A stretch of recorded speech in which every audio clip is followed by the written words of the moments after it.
Nang maglabas si Almira ng aura, nagulat si Pice Arrow at ang kasama niyang mga elf, nagtaka sila kung ano ba talaga siya.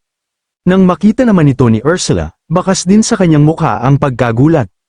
Habang dahan-daang lumalapit si Almira sa tatlong elf, sinabi niya na may mga taong walang kwenta, at ganoon din sa mga elf. Pagkarinig nito, galit na kinumpronte siya ni Pice Arrow at tinanong kung sino ang tinatawag niyang basura. Binyantaan pa niya si Almira na huwag siyang paglaruan, habang nakangiti lamang ito sa kanya. Bigla na lang siyang hinampes ni Almira sa mukha dahilan upang mapa-atras siya ng malayo, bagay na ikinagulat ng lahat. Dahil sa lakas ng pagkakatama, bumangga pa si Pice Arrow sa dalawa niyang kasamang elf. Malamig silang tiningnan ni Almira at galit na sinabi, sino ang nagbigay sa kanila ng pahintulot na magsalita. Galit namang nag-react ang dalawang elf. Tinanong nila kung alam ba niya ang ibig sabihin ng pananakit sa isang elf bilang isang tagalabas, habang dumudugo ang ilong ni Pice Arrow. Nabahala naman si Ursula at nakiusap kay Almira na tumigil na ito. Ngunit malamig lang siyang tiningnan ni Almira at tinanong kung yun ba talaga ang gusto niya. Hindi pinakinggan ni Almira ang pakiusap ni Ursula at bigla niyang hinablat ang damit ni Pice Arrow, bagay na ikinabahala nito. Pagkatapos ay walang habas niya itong inihagis sa ere, na ikinagulat ni Ursula. Malakas na bumagsak si Pice Arrow sa lupa, mismo sa paanan ni Ursula. Malamig siyang tiningnan ni Almira at sinabi, na tingnan niyang mabuti, isa lamang siyang pangit at walang pakialam na elf, bakit pa niya ito inaalala? Nag-alangan si Ursula at napawisan bago sumagot na kamag-anak niya ang mga ito. Lumapit si Almira at kinwestiyon ang pagiging kamag-anak nila, dahil tinawag siya ng mga itong traidor at patuloy siyang iniinsulto, tinawag pa niyang basura si Pice Arrow. Bigla namang napasigaw si Pice Arrow sa galit habang tinatawag si Ursula. Tumayo siya at galit na sinabi na inatake siya ng isang tagalabas, isa siyang tagapangalaga kaya dapat nitong gawin ang tungkulin at protektahan siya. Nang makita ni Almira ang sitwasyon, napatawa siya ng malakas at tinanong kung yun ba ang tinatawag nilang pagiging magkamag-anak.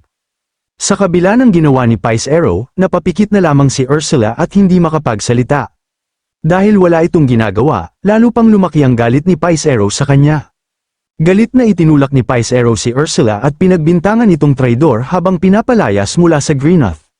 Iginiit pa niyang katulad ito ng kapatid nitong traidor na si Eberto at kailangan niya itong isumbong sa kanilang pinuno upang mapaalis sa nayon. Nanatiling tahimik si Ursula habang mariing nakakuyom ang kanyang mga ngipin sa inis. Napatawa naman si Almira habang pinapanood ang mga ito. Nilait muna siya ng kanyang mga kamag-anak upang magsimula ng gulo, ngunit ngayon ay humihingi naman ng tulong. Dahil sa matinding galit, naglabas si Pice Arrow ng kapangyarihang tinatawag na Spirit Summoning, inutusan niya ang lahat na maghanda dahil sukdulan na ang kanyang inis. Mula sa kanyang magic circle, nagsummon siya ng isang leon na yari sa berdeng enerhiya at sinabi na karapat-dapat mamatay si Almira ng 1,000 beses. Pagkatapos ay tinawag niya ang kanyang mga kasamang elf na sina Rico at Seren. Unang tumugon si Seren at nagsama ng isang ibong gawa sa berdeng enerhiya mula sa kanyang magic circle. Sumunod naman si Rico na nagsama ng isang berdeng kabayo habang mayabang na sinasabing sila na ang bahala. Samantala, kalmado lamang na pinagmamasdan ni Almira ang kanilang ginagawa. Pagod na sa paglalabas ng kapangyarihan at galit na galit kay Ursula dahil itinuring nila itong kasing sama ng isang tagalabas, nagpasya silang parusahan ito. Mula sa tatlong hayop na kanilang isinoman, ginamit nila ang kakayahang spirit fusion. Dahil sa nakakasilaw na liwanag, napatakip si Ursula sa kanyang mga mata. Nang hamu pa ang liwanag, nakita niyang nagsanib ang tatlong hayop at naging isang dambuhalang leon na may 4 na mata at malalaking pakpak. Dahil dito, lalong nabahala si Ursula sa ginawa ni Almira. Tinawag niya ito at binalaang tumakbo na, ngunit kalmadong tumayo lamang si Almira sa harap ng halimaw habang nakangiti. Para sa kanya, wala sa kanyang diksyonaryo ang salitang takbo. Nang makitang hindi natatakot si Almira, ipinaliwanag ni Ursula na tunay na malakas ang kapangyarihan ng kanilang mga espiritu. Ang pinagsanib na lakas ng tatlong espiritu ay kabilang sa pinakamalalakas sa buong Greenuth, ngunit wala pa ring pakialam si Almira rito. Galit namang binyantaan ni Pice Arrow si Almira na hindi na ito makakatakas ngayon. Kasabay nito, inutusan niya ang kanilang summon na umatake. Samantala, inihanda ni Almira ang kanyang kamao na nababalutan ng kapangyarihan. Sinalubong niya ang halimaw ng isang napakalakas na uppercut na tumama sa baba nito. Napalipad pa itaas ang ulo ng halimaw habang tumatalsik ang dugo mula sa bibig nito. Nang makita yun ni Pice Arrow, Tumulo ang malamig na pawis sa kanyang mukha sa sobrang pagkabahala at hindi siya makapaniwala sa kanyang nasasaksihan. Ngunit hindi pa doon nagtapos ang pag-atake ni Almira, tumalon siya sa ibabaw ng ulo ng halimaw at naghanda ng isang napakalakas na sipa upang tapusin ito.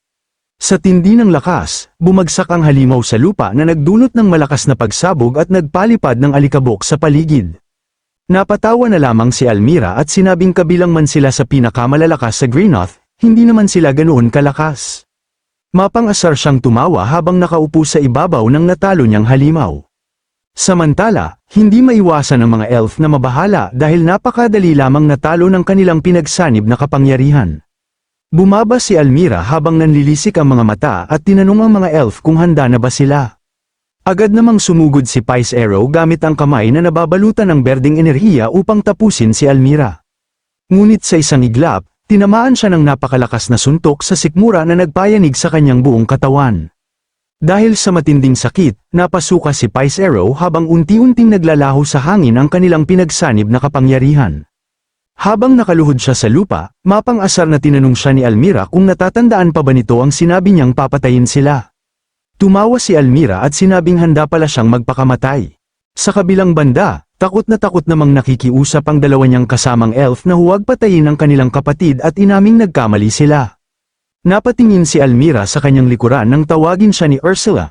Sinabi nitong tapos na ang laban at tinanong kung may balak pa ba siyang gawin. Sandaling napaisip si Almira habang nakatingin kay Ursula. Napahawak siya sa kanyang baba at inisip kung ano kaya ang sasabihin sa kanya ng batang yun. Naalala niya si Rude at kung paano siya nito pinigilan noon sa pagpatay, nakita niya sa mga mata nito ang matinding pagpipigil sa kanya. Dahil doon, napag-isip-isip ni Almira na walang kabuluhan ng pagpatay kaya iiwasan niya yun.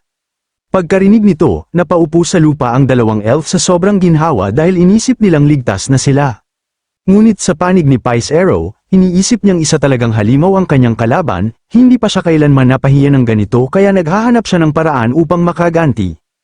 Ilang sandali lamang, biglang sumabog ang dugo sa hangin, bagay na ikinagulat ng elf. Sa isang nakakagimbal na tanawin, naputol ni Almira ang kamay ni Pice Arrow at itinaas iyon sa ere habang tumutulo pa ang dugo. Napasigaw si Pice Arrow sa matinding sakit habang hawak ang kanyang naputol na kamay. Tumalsik pa ang dugo sa mukha ni Almira, malamig na sinabi ni Almira na isang braso lamang ang gusto niyang kunin ngayon. Nagimbal sa takot ang dalawang elf nang makitang nakahandusay si Pice Arrow sa lupa habang nanginginig sa matinding sakit. Napawisan ng malamig si Ursula habang nababahala sa ginawa ni Almira. Ngunit kalmado lamang na lumapit si Almira sa kanya habang itininatapon ang naputol na kamay ni Pice Arrow, sinabi niyang hinawakan siya nito nang may intensyong pumatay. Kaya maawain na nga siya dahil hindi niya ito tuluyang pinatay. Bumagsak ang naputol na kamay sa harap ng dalawang elf, nanginginig sila sa takot habang patuloy na nagsasalita si Almira. Kapag nakikitungo siya sa basura, ang kalahating hakbang ay siyang pinakamasama, malamig niyang sabi. Dagdag pa niya, kung may gagawin siya ay dapat lubusan na upang hindi na sila muling mag-isip na suwayin siya. Samantala, napapaiyak at napapasuka si Pice Arrow dahil sa tindi ng sakit na kanyang nararamdaman. Dahil dito, tinanong ni Almira si Ursula kung gusto ba nitong pumunta sa labas ng mundo. Sinabi niyang hindi ito makakaligtas kung mananatiling masyadong malambot ang puso nito. Nag-alangan namang sumagot si Ursula tungkol sa pag-alis niya sa Greenoth. Ngunit naputol ang kanyang sasabihin nang biglang banggitin ni Almira na tama ang kanyang kapatid. Napangiti si Almira at sinabing huwag nitong hayaang itali siya ng mga nakapaligid sa kanya. Habang patuloy siyang naglalakad, sinabi niya kay Ursula na mahaba pa ang buhay kaya bakit hindi nito subukang mamuhay para naman sa sarili nito. Dahil dito, napaisip si Ursula at naalala niyang tama nga ang kanyang kapatid na si Eberto. Dagdag pa ni Almira, kahit paano ay mas tama pa si Eberto kaysa sa kanya na nakakulong lamang sa Greenoth at nabubuhay para maglingkod sa iba. Napatahimik si Ursula, nanginginig siyang napahawak sa kanyang damit bago tawagin si Almira na nakangiti. Pagkatapos ay mahina ngunit seryoso niyang sinabi na gusto rin niyang lumabas sa mundo. Matapang na ipinahayag ni Ursula na gusto niyang maging kagaya ng kanyang kapatid. Patuloy lamang sa paglalakad si Almira habang sinasabi na gawin lang ni Ursula ang gusto nito dahil buhay naman niya yon. Tinawag siya ni Ursula at nakiusap na turuan siya nito at ikwento ang tungkol sa labas ng mundo. Ngunit naputol ang kanilang pag-uusap nang biglang may malakas na sumigaw mula sa kanilang likuran. Isang elf pala ang sumisigaw dahil may biglang lumabas na malaking uod, nanlungo ito sa takot at agad pinapaalis ang halimaw. Napatingin naman sila roon at napansin ni Almira na mabilis na lumalapit ang halimaw sa kanila. Bigla na lamang bumuka ang napakalaking bibig ng halimaw upang kainin ang babaeng elf. Takot na takot si Seren habang humihingi ng tulong, ngunit agad kumilos si Ursula ng napakabilis upang tapusin ang halimaw. Sa isang atake ay naputol niya sa kalahati ang katawan nito habang tumitilamsik ang dugo at laman. Bumagsak sa lupa ang halimaw na uod habang nanginginig sa takot ang babaeng elf at paulit-ulit na binabanggit ang pangalan ni Ursula. Lumapit si Ursula sa kanila at malamig na sinabi na kailangan nilang bumalik sa nayon upang magamot ang mga sugat ni Pice Arrow. Samantala, nagpatuloy lamang si Almira sa paglalakad at sinabi kay Ursula na hindi niya kailangan ng escort kaya maaari na silang umalis. Hindi agad nakasagot si Ursula, ngunit nagtitiwala siya kay Almira. Agad niyang nalalayan si Pice Arrow upang makakapit ito sa kanya habang nagngingit-ngit sa matinding sakit. Tahimik lamang na pinagmamasdan ni Almira ang mga elf habang paalis patungo sa nayon. Ngunit bigla silang napatigil nang sabihin ni Almira na makinig silang mabuti. Nakangiti niyang pinayuhan si Pice Arrow na sabihin na lamang na naputol ang kanyang braso dahil sa isang halimaw sa kagubatan at sadyang minamalas siya. Nang marinig yun, galit na napasigaw si Pice Arrow at tinanong kung ano ang pinagsasasabi niya. Gayunpaman, sumang-ayon si Seren at sinabing tama yun dahil kasalanan nila ang lahat ng nangyari. Dahil hindi pa rin sang-ayon si Pice Arrow, sinuntok ni Almira ang isang malaking puno at agad itong naputol. Kalmado pa rin niyang sinabi kay Pice Arrow na hindi na niya kailangang ulitin pa ang sasabihin, na isang halimaw ang sumalakay sa kanya at nawala ang isa niyang braso. Nang makita nila ang ginawa ni Almira, naging malinaw sa tatlong elf ang ibig nitong sabihin. Ngumiti pa si Almira habang sinasabing malas lang talaga sila. Ilang sandali pa ay bumagsak ang malaking puno sa kanilang harapan dahilan upang lalo silang kabahan. Dahil sa ipinakitang halimbawa ni Almira, hindi na nagdalawang isip ang tatlong elf na sumang-ayon dahil sa matinding takot. Napilitan na lamang ngumiti si Ursula sa kanilang sitwasyon habang natutuwa naman si Almira sa mga nangyayari. Kalaunan ay tuluyan na silang umalis habang pinagmamasdan niya ang mga ito. Ngayon ay mag-isa na lamang si Almira kaya naisipan niyang manghuli ng ilang halimaw, kung may makikita siya, ipapaluto niya yon kay Rod. Samantala, sa kabilang dako ay narating nina Alicia at Rod ang ilalim ng labirinto ng puno ng mundo. Sa kailaliman nito ay may napansin si Rod na isang halimaw na nagtatago sa dilim habang naghihintay ng mabibiktima. Ginamit ni Rod ang kanyang kakayahan upang makita ang antas, status, at mga kakayahan ng halimaw, doon niya nalaman na isa itong manticore.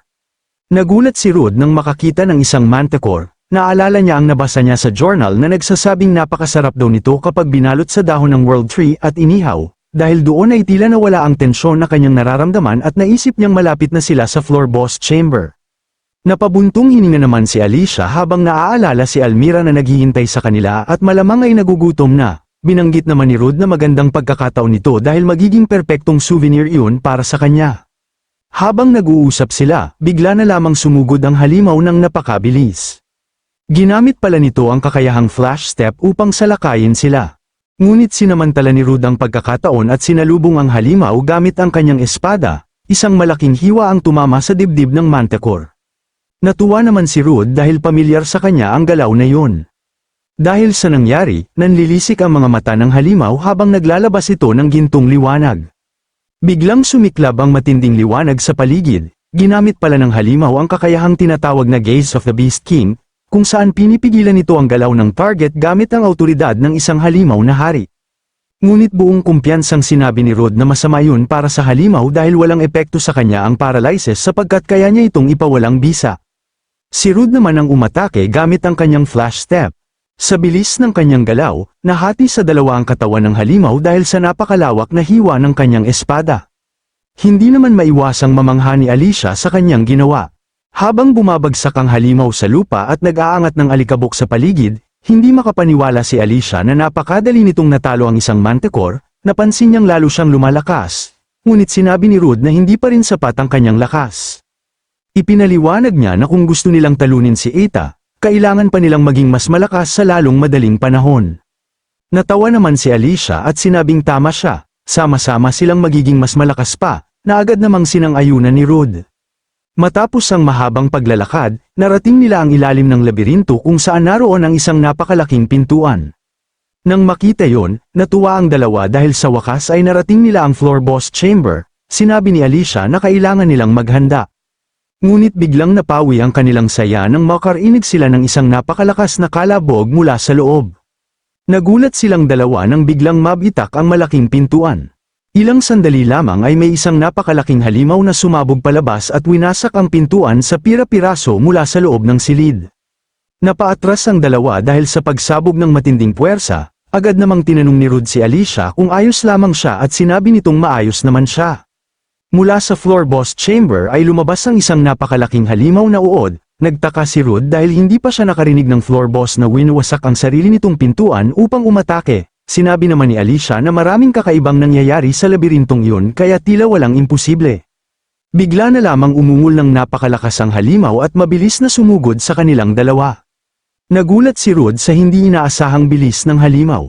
Dahil sa kanyang pagkabigla ay wala na siyang oras umiwas kaya tinamaan siya ng ulo ng halimaw. Samantala, nagawa namang makaiwas ni Alicia, ngunit sa kasamaang palad ay direktang nahagip si Rude. Inararo siya ng halimaw patungo sa isang pader at malakas siyang ibinangga rito, dahilan upang mabasag ang bahagi ng dingding. Labis namang ikinabahala ni Alicia ang nangyari sa kanya. Nang hamupa ang pag-atake, tumayo ang halimaw at tiningnan si Rude. Pagkakita ni Rude sa wasak na pader kung saan siya ibinangga, hindi siya makapaniwala sa lakas ng halimaw, mabuti na lamang at wala siyang tinamong pinsala dahil ginamit niya ang kanyang kakayahang iron body. Ngunit nang tumingala si Rude sa itaas, hindi siya makapaniwala sa kanyang nakita. Kasabay noon ay biglang inatake ni Alicia ang malaking halimaw na uod gamit ang kanyang fireball na direktang tumama sa katawan nito. Nabahala si Alicia at agad tinanong si Rude kung hindi ba siya nasaktan. Sumigaw naman si Rude na ayos lang siya at tinawag si Alicia upang lumapit dahil may mahalaga siyang gustong ipakita sa itaas. Agad namang tumingala si Alicia at nagulat sa kanyang nakita. Tumambad sa kanilang dalawa ang napakaraming kakun ng halimaw na nakadikit sa kisame ng kuweba. Napansin ng halimaw na nalaman na nila ang kanyang sikreto kaya agad nitong hinarap si Alicia at nagpakawala ng isang malakas na ungol, handang umatake. Mabilis itong sumugod patungo sa kinalalagyan ni Alicia. Ngunit mabilis din siyang nakaiwas sa pag-atake ng halimaw. Lumingon ang halimaw na uod sa kanila at naging alerto naman ang dalawa sa maaaring mangyari. Nang makalapit si Alicia sa tabi ni Rude, agad niya itong tinanong kung isa bang kakun ng bagay na yon. Tumugon naman si Alicia na hindi pa siya nakakita ng ganoong uri. Tiningnan ito ng mabuti ni Alicia at naramdaman niya mula sa kakun ang napakalakas na mana. Agad namang ginamit ni Rude ang kanyang kakayahang appraisal. Nakita niya na isa pala itong Devo-uring bug kakun, kasama ang antas, status, at mga kakayahan nito. Nang makita nila ito, labis silang nagulat, lalo na si Rude, hindi man gaanong mataas ang stats nito, mayroon naman itong kakayahang sumipsip ng mana, doon na pagtanto ni Alicia na ito ang halimaw na umuubos ng mana mula sa World Tree. Samantala, nagpakawala naman ng malakas na ungol ang halimaw habang tila ipinaparamdam na kailangan na nila itong harapin. Dahil dito, agad ginamit ni Rude ang kanyang kakayahang appraisal upang makita ang antas, status, at kakayahan ng halimaw bago niya ito labanan. Nalaman niyang isa pala itong Nade Swarm. Nang malaman ni Rude kung anong klaseng halimaw ito, agad siyang nagbigay ng babala kay Alicia na napakalakas ng nilalang na yun at mayroon pa itong resistance sa apoy. May kumpiyansa namang tumugon si Alicia na kaya niya itong harapin. Dahil dito, tinawag niya ang kanyang espiritu ng tubig na si Erdair at ipinatawag ito mula sa kanyang kamay. Nang makita niya ang kanyang espiritu, nagulat si Alicia dahil tila lumaki ito ng husto. Habang naghahanda si Alicia, muling sumugod ang halimaw patungo sa kanya. Naglabas siya ng malaking magic circle sa ilalim ng kanyang mga paa at ginamit ang kanyang kakayahang Asher Stream Reaper. Pagkatapos niyang maghanda, inutusan niya si Erdair na umatake. Nagpakawala ito ng napakalaking alon ng tubig na tumama sa halimaw dahilan upang mapaunggol ito sa matinding sakit. Dahil sa lakas ng alon, napaatras ang halimaw at bumangga sa pader ng kuweba. Nang makita yun ni Rude, namangha siya sa kapangyarihan ni Alicia dahil mas lumakas pa siya kaysa dati. Sumang-ayon naman si Alicia at sinabi niyang tila napalakas siya ng basbas ni Neptunus. Sandaling napahinto ang halimaw dahil sa pag-ataking yun habang pumapatak ang tubig na parang ulan sa paligid. Ngunit agad din itong nakabawi, umungol ito at naglabas ng dalawang matutulis na tentacle mula sa kanyang bibig. Pinahaba nito ang mga Gal-Ami upang atakihin ang dalawa at naghanda naman si Rude upang salubungin ang pag-atake. Pagkatapos, agad ginamit ng halimaw ang kanyang kakayahang corrosive tendrils at damaloy ang lason sa mga galami nito. Ngunit nagawang itaboy ni Rude ang pag-atake gamit ang isang malakas na hampas ng kanyang espada. Agad ding napansin ni Rude na may kakaiba sa mga tendrils kaya binalaan niya si Alicia na huwag nila itong hahawakan. Dahil dito, ginamit ni Alicia ang kanyang kakayahang Aqua Blade Slash. Tumama ang krus na pag-atake sa katawan ng halimaw at naputol ang dalawang galami nito kaya napasigaw ito sa matinding sakit. Habang namimilipit sa sakit ang halimaw, bigla itong yumuko at naglabas ng berdeng enerhiya mula sa kanyang katawan. Pagkatapos ay sunod-sunod na lumabas ang maraming galami mula sa kanyang bibig. Agad umatake ang halimaw patungo kay Rude habang sinalubong naman niya ito gamit ang kanyang espada. Nagpakawala siya ng maraming hiwa sa hangin upang putulin ang mga galami. Ngunit hindi siya makapaniwalang lalo lamang dumami ang mga tendrils ng halimaw, hindi gumana ang pag-atake ni Alicia. Inutusan ni Rude si Alicia na puntiryahin ang main body ng halimaw at agad namang tumugon si Alicia na siya na ang bahala rito. Naglabas siya ng magic circle sa ilalim ng kanyang mga paa at gamit ang tubig ay lumikha siya ng isang sibat. Buong lakas niya itong itinapon patungo sa halimaw upang tamaan ang katawan nito. Dahil sa pag-ataking yun, nagawa ni Alicia na tamaan ang main body ng halimaw dahilan upang magkaroon ng malakas na pagsabog. Bakas sa kanyang mukha ang pagkabahala kung nagawa ba nilang mapabagsak ang halimaw.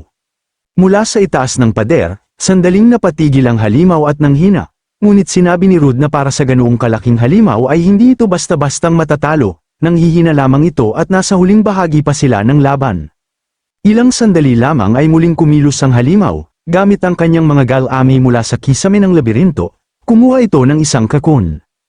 Nagulat sina Rude at Alicia at nagtaka kung bakit ito kumuha ng kakun habang iniisip kung ano ang balak ng halimaw. Gamit ang dalawang tendrils nito, dahan-dahan itong isinubo sa kanyang bibig ang kakun at kinain ito. Nabahala naman si Rude nang makita niyang kinakain ng halimaw ang sarili nitong kauri kaya agad nagbabala si Alicia na mag-ingat sila. Dahil kinain ng halimaw ang 3 Devo uring bug, nasipsip nito ang mana ng World Tree at lalo pang lumakas ang Nade Swarm habang naglalabas ito ng gintong enerhiya. Sa pamamagitan ng kakayahang Mana Cultivator, ang dami ng nasipsip nitong mana ay ilang beses pang lumakas, pansamantala nitong pinalakas ang mga stats at pinabuti ang kalusugan nito. Matapos ang paghahanda, agad umatake ang halimaw gamit ang kanyang bagong lakas. Agad namang hinaranggan ni Rude ang pag-atake nito. Ngunit dahil sa pinalakas nitong kapangyarihan ay napatalsik siya palayo ng tendrils. Sa kabila nito, nagawa pa rin niyang lumapag ng maayos, ngunit nagulat siya dahil bigla na lamang bumilis ang halimaw. Muling sumugod ang halimaw na uod at ibinuka ang malaking bibig nito upang siya ay sakmalin. Ngunit nagawa niya itong maiwasan sa pamamagitan ng pagtalon sa gilid dahilan upang bumangga ang halimaw sa pader ng labirinto. Habang sandaling napatigil ang halimaw, nabahalang nagtanong si Alicia kung ayos lamang siya, agad namang tumugon si Rude na maayos lang ito. Napansin ni Alicia na dahil sa pagkain nito sa mga kakun ay nasisipsip nito ang mana ng World Tree, dagdag naman ni Rude na ginagamit nito ang pagkain upang gumaling at lumakas kaya isa itong malaking problema. Muling kumilos ang halimaw at sa pagkakataong ito ay ginamit nito ang kanyang buntot. Buong lakas nitong iwinasiwas yun patungo kay Rude at muli naman siyang naghanda upang salubungin ang pag-atake. Nang tumama ang pag-atake ng halimaw, hindi niya ito napigilan dahil sa sobrang lakas nito. Dahil dito, napatilapon siya sa malayo at nabitawan ang kanyang espada. Sa malakas na impact ay bumangga siya sa isang pader, ngunit hindi siya tuluyang nasaktan dahil nagawa siyang iligtas ng golem bago siya tumama ng matindi. Gayunpaman, nabali ang kanyang kanang kamay at naisip niya si Alpine na pinagmamasdan sila. Tinawag ni Alicia si Rude at sinabi nitong nakakadismaya man ang nangyayari, hindi pa rin ito isang kalabang hindi nila kayang talunin kung magpipigil sila. Dahil dito, sumang-ayon si Rude at ginamit ang kanyang kakayahang generation upang muling pagalingin ang kanyang kanang kamay. Sinabi niyang mula ngayon ay ilalabas na niya ang lahat ng kanyang lakas. Pagkatapos niyang maghanda, muling sumugod ang halimaw habang umaatungal sa matinding galit. Hindi na nagsayang ng oras si Rude at agad niyang ginamit ang kanyang kakayahang toxic bubble na nagawang pigilan ang pag-atake ng halimaw. Ginamit niya ang pagkakataong yun upang umatake at tumalon siya sa ere upang tapusin ang halimaw. Nagulat ang halimaw dahil hindi na ito makakilos dahil sa toxic bubble. Gamit ang kanyang espada, nagpakawala si Rude ng isang malawak na hiwa na pumutol sa ilang bahagi ng katawan ng halimaw habang tumatalsik ang dugo sa hangin. Matapos ang matinding pag-atake, Maayos na nakalapag si Rude, ngunit gamit ang golem ni Alpine, nakita niya ang buong pangyayari, hindi siya makapaniwala na ang taong yun ay gumagamit ng kakayahan ng isang halimaw, dahil sa kanyang nalaman, napakuyom siya ng kanyang mga ngipin sa galit.